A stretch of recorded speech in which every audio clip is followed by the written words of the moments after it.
Hello everyone, this is a back on how to play today. Look at how to play the game Rebis, which is from Funding with Games. It's designed by Gaetano Cavallaro and art by Paulo Voto.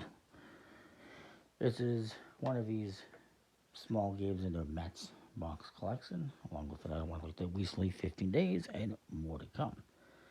This game basically, you're alchemists in a library and you need to get books on yourself. It's for wonderful players. Ages 14 up, takes about 20 minutes. In the game, you get a deck of cards that has cards in different numbers. Um, each player is going to start off with 5.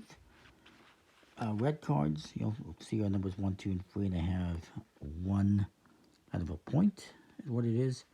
5, 4, 5, 6 are in blue, and they have 2 points. And if I can find the other ones, there's 7s and 8s in green, which are worth 3 points. And 9s as well, 7, 8, 9s.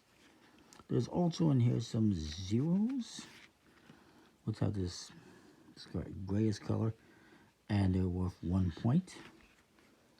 On the other side of the cards, you will see a -1. And the way this works is each player starts off with a card face down. This is your bookshelf. And you have a capacity weight of 13. You're trying to play cards. You're going to be playing cards in your bookshelf and other players' bookshelves. And if you're ever going to play a card that's going to go over a total of 13 in value, you have to close your cell off and not accumulate any more points, basically. I'll explain how it works. You also get these little tokens, these gems in the game. There is 9 of these shiny ones, they're called. 3 golden ones. I will point out there's a typo here. It says that you get 9 golden and 3 shiny. Obviously that's not the case, and elsewhere it's different. And you also get 1 Rebito. And this one will be awarded at the end of the game. And the way these work is you can put these here on yourself once you've acquired them, and it will allow you to double, triple, quadruple, or quintuple. I think that's how you would say it, the score of this self. But they have another use as well. Once all these shiny ones are gone, that's when you will go to the golden ones. The shiny ones must always be played to your current active self. So if I have one that's already closed off, I cannot use it there. The golden ones can be placed anywhere though. Same with the Rebito. And always when you place them, you have to start off on the left side. Work your way that way. You can't just go, I'm going to quadruple this. No, you have to start off with doubling, then tripling, and so forth. So each player starts off with a hand of 5 cards. Pretty straightforward. And on your turn, you can play a positive value card on yourself or a positive or negative on somebody else's self. I cannot play this as a negative and put it on somebody else's self. You cannot make somebody, put somebody into the negative. I can only play that if they already had, let's say they had this one here, then I can add this one here, reducing this 1 point to 0.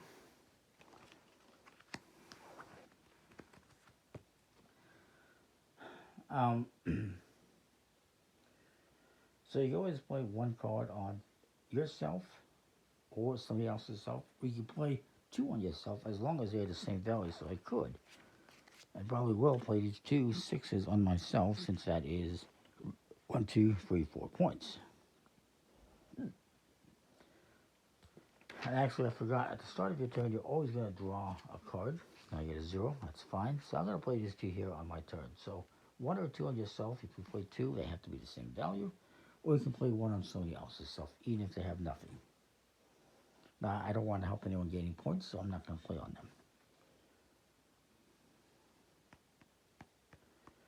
Now, if I were to play a negative on another player, which we'll see in a bit, I get to draw an extra card. If I close somebody's self, they get to draw a card.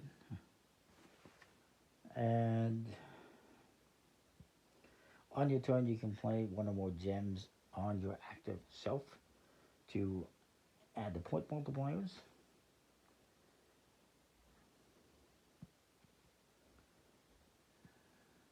Now, these actually represent alchemic dust, is what they represent.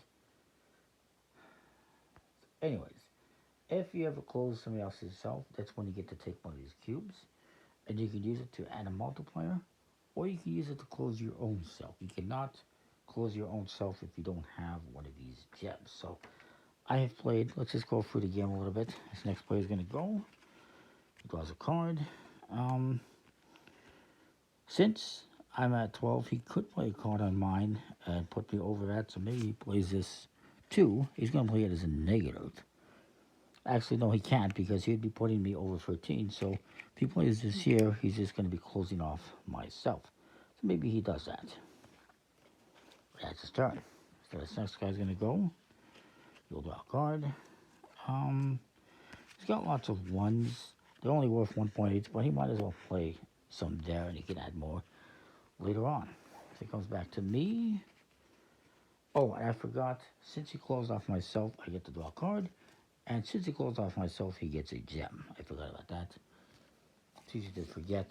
So I can start anew on myself. Or I can play somewhere else. I'm just going to start with the 5 on myself. I'm trying to score points here. It's this guy's turn. So again, he could add this here as a multiplier. He doesn't have anything right now, so maybe hold on to that. And he will play, did he draw a card? He'll draw a card. He'll play 2 4s on his. So blue ones are 2 points, red are 1, green are 3. This guy's gonna go.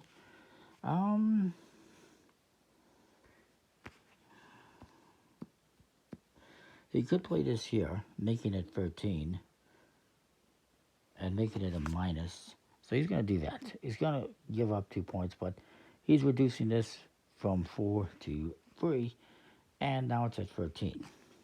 I don't remember if he drew a card, but it is what it is. So it's my turn. I will draw a card. I'm going to play this 0. This will add another minus to his self. Sorry. He's a little bit annoyed. But hell, he can play this 0. He can draw a card, though. He can play this 0, since it doesn't make it above 13. And we add a point. And it's this guy's turn. Draws a card. He will play these 2 1s here. Why not? It's my turn. I'll draw a card. I'll play... I don't want to play those 2 3s, do I? I will play this 1 here and close off this self, which lets me take one of these and lets him draw a card. He's got 2 selves closed now, and he hasn't used his gem yet for any scoring. So he's just going to play the 6 on his. Sir, I can't recall if you drew a card. This guy, I keep forgetting. I'll draw a card.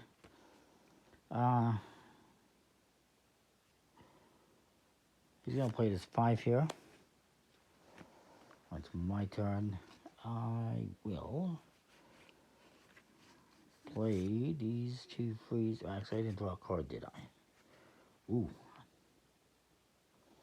Well, I can't play this one on mine because it'd be over 13. But I will play these 2 3s.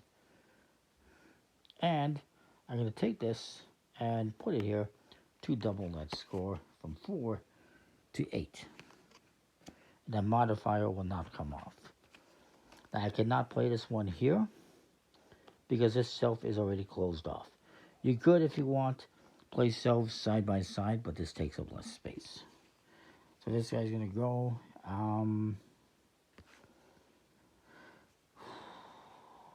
Maybe he plays this 4 for 2 more points. He did not draw a card. Ooh, a 7. Actually, he's going to play this here, which makes it 13. And he's going to play this here as well to double that score. But now that he's played that gem, what he should do is keep this gem, and then on his next turn he can play a card here and close it himself, as opposed to letting someone else do it, because if somebody else closes it, then they get a gem. So you have to keep that in mind. But he'll just do that and go for the points. At this guy's turn, I think he did not draw a couple cards. 9. He's going to play this one here and go for 13 as well. It's my turn. 11, huh? Well, I'm going to play this one here and close it off, which gets me a gem, and he draws a card. And this guy's going to go, he decides to play, he cannot close his off, but he's going to play this here, giving me a negative, where I don't want it, and making this a total of 13. Yeah, so now I cannot add anything there except for maybe a 0.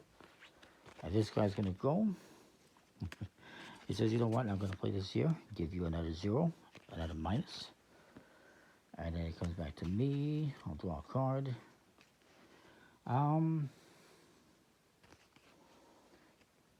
I will play this one here before it gets closed off. And then I will close off this one. And you just keep doing that, going back and forth. It's a pretty cool little game, in my opinion. The game end, let's see if I can recall what this is once a player takes the last of these golden mixed ones, and again, when you take this, I can put this on a closed shelf if I want. These ones can only go on open shelves. And but once this last golden one is gone, all of these will be gone. You can only get the golden ones once these have all been taken. They don't have to be placed, but somebody has to have them in their possession. Then you go to the golden ones, and once the golden ones are gone, that will be the end of the game. Or the game can also end if the last library card is drawn. So if this runs out, that will also end the game.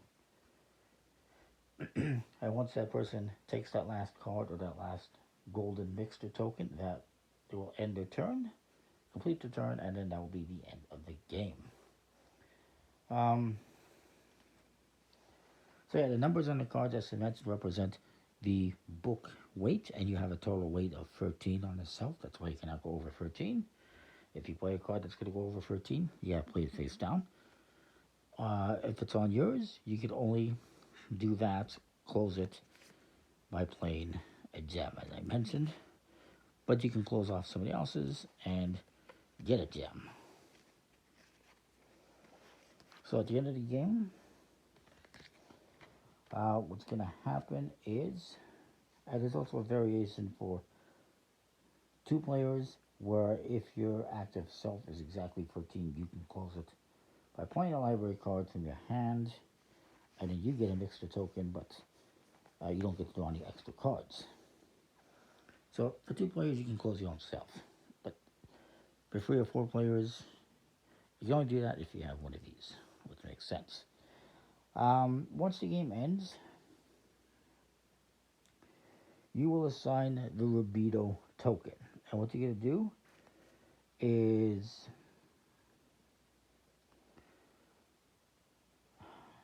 you're going to count up the number of negative point values visible on all your shelves and the number of cards in your hand. Whoever has the highest result gets the Rebis mixture token. If there's a tie, nobody gets it, and the Rebis can be placed anywhere. So if we were doing that, I have 1 negative, and that's 4 total.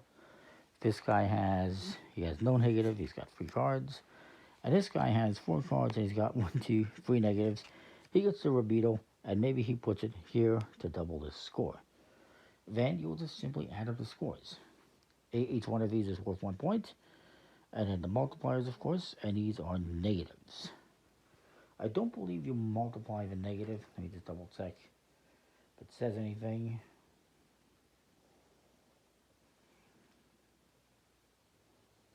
I mean, I guess you would subtract it and then you would do the multiplier. So right now I'd have a score of 4. This is going to be 3 times whatever, so it's going to be 2, 4, 5 minus the 1 is 4. So 3 times 4 is 12. I have a total of 16. This guy has 2 times, he's got 5 here, minus 2 is 3, so he's going to get 6. 2 times 5 is, 2 times 4 is 8, so he's got uh, 14 points. And in this guy, he's just got 4, 5, 6, 7, 8. He didn't get any multipliers. And that's the game. It's a pretty cool game, in my opinion. Pretty simple, straightforward. There's a lot of twists where, hey, I can play over there and screw them up, or I can play over here. I can't, now I can't, I have 13, so I can't play here unless I have one of these gems. So somebody else is going to probably close that and get a gem. And yeah, it's an interesting game. These are plastic, of course, in case you're wondering. They look like marbles sliced in half. Anyway, that is the game. I really like it. Comment, like, subscribe, me what you think. We'll see you next time. Thanks for watching.